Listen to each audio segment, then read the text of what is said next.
I'm late. I'm really late. Sun is coming up already, and I have not set up at all for this solar eclipse. Let's see, do you think a 20 to 70 mil shot's gonna look okay? That'll look fine. It'll be fine. Just for a quick time-lapse action of this sunrise here.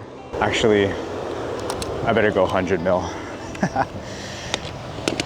All right, well, it's kind of the best shot that we can get so far today. But if you didn't know, today is October 2nd, 2024. There's actually an annular solar eclipse happening right now, but of course, Hawaii is not in the path of totality. And also, of course, there's clouds here on Oahu. So unfortunately, yeah, we just came back from the Big Island, and I was thinking about, oh, maybe we could stay up there for a couple more days, try and shoot this solar eclipse, but it would still only be a partial eclipse, so it wouldn't really be worth it too much to try and chase that. And plus, we were so satisfied by getting our comet shot that, you know, it's going to be quite hard to beat that. So I wasn't actually planning on shooting this eclipse, but I had some free time this morning, so I decided to come out here to Makapu. Pretty much my goal for this particular shot was to try and see if we can get the best part of the eclipse, or totality, where the moon is covering up, I think, like 45% of the sun from here on Oahu, behind the lighthouse. But I think those clouds are going to inhibit our ability to do that.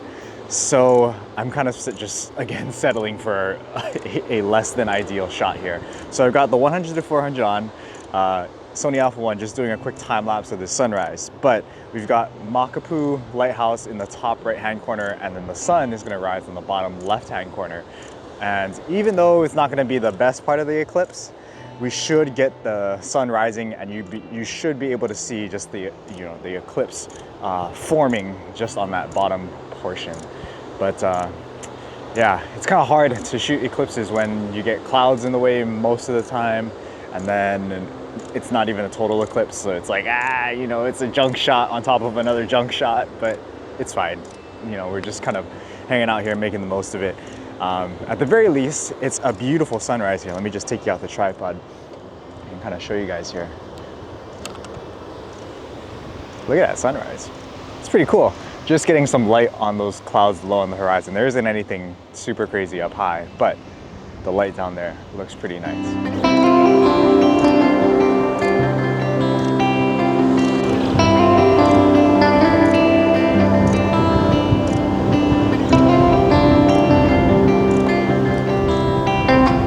So I'm surprised that, oh, there's the sun. So I'm surprised that there isn't anybody shooting alongside the beach. Partially because, you know, it's not that cool of a lighting event. I mean, it's a solar eclipse for sure, but you know, it's not terribly super exciting. But what was I gonna say? Yeah, so my goal to try and get this shot was to try and be as far back as I possibly can. That way I can use the telephoto to kind of compress the sun against the lighthouse. And in this case, we're kind of just basically compressing the sun out there in the distance with the lighthouse, you know, off just to the right.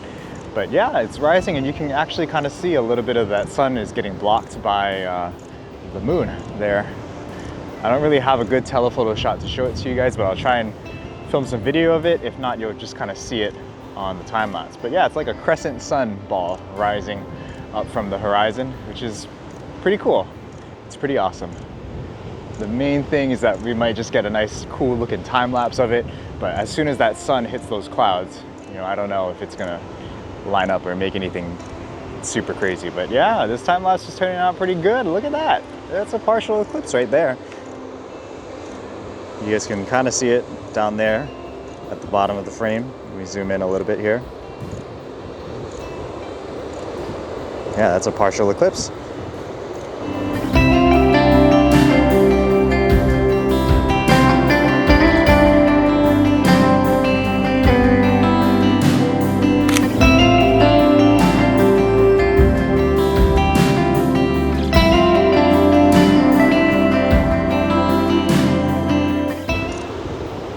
So I did a quick photopills check, and it does look like, unfortunately, we are going to get clouded out at 6:45 when the eclipse is supposed to be at its best, or at totality. But I'm still gonna try and see if we can walk down to the beach, kind of walk inwards, more towards this side, and see if we can get a better angle. Because if miraculously somehow those clouds clear and we're able to get like a nice eclipse shot of the sun directly behind the lighthouse, I think that'd be pretty cool, and I think that'd be pretty awesome to try and get. So yeah, we're gonna try and see what we can do this morning after the sun goes behind those clouds. But you know, it's not a terrible eclipse shot. It's just like not the best eclipse shot in the world.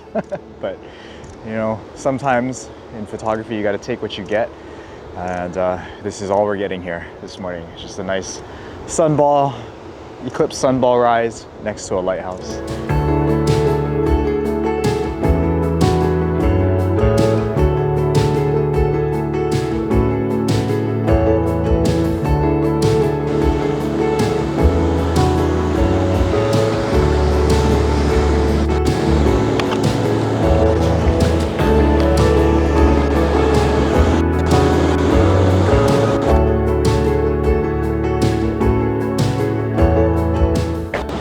Just a quick photo pills check. I think I gotta be a little bit more this way, but these clouds are making it difficult. Well, it's 6:45 right now, and there's no sign of anything coming through those clouds. I mean, I can see the light behind it, but what we really want is for that full sunball action to really give us the shot that we're looking for. But in photography, especially in astrophotography or anything that's related to shooting objects in space, whether it's the sun, the moon, Milky Way, comet, whatever, if you really want to get a shot, you got to get high enough above the clouds like on Mauna Kea to get that shot. If not, if you're stuck here on Oahu sitting out on the beach, you're just praying for clear skies, and most of the time you're gonna get clouded out just like today. Okay guys, I lied. I think I got it. Just like, see if I got just a pocket through the clouds there. Oh my God, it's like barely visible through these clouds, but it's definitely there. Holy smokes, that's a killer shot right there. It just requires a little bit of editing, but I think we got it. I was like packing it up, like I finished the vlog, I was walking back, and then I'm like, oh, it's kind of coming out. It's kind of peeking out from behind those clouds there. And yeah, I think we got it. It's just barely sneaking through the clouds, but I got it right behind, lined up perfectly with the what did you call it? The lighthouse. But holy smokes. So unlike the last eclipse that we shot over at Pele's Chair, this one required much more finesse and much more running around. So instead of trying to take a time lapse of it like I did this morning, I was kind of just walking back and forth to see if the sun would appear behind those clouds, and then once I saw the sun, lined it up with the lighthouse as best as I could. And yeah, right now the sun is about to break behind those clouds. Of course, it's a little too bright to be shooting right now, and it's a little too high up in the sky. But if we can, I'm gonna try and see if we can frame up one more shot of it before it's too late. But yeah, that's awesome. I think we got a half decent shot. Maybe the best shot that we could have gotten here in Hawaii.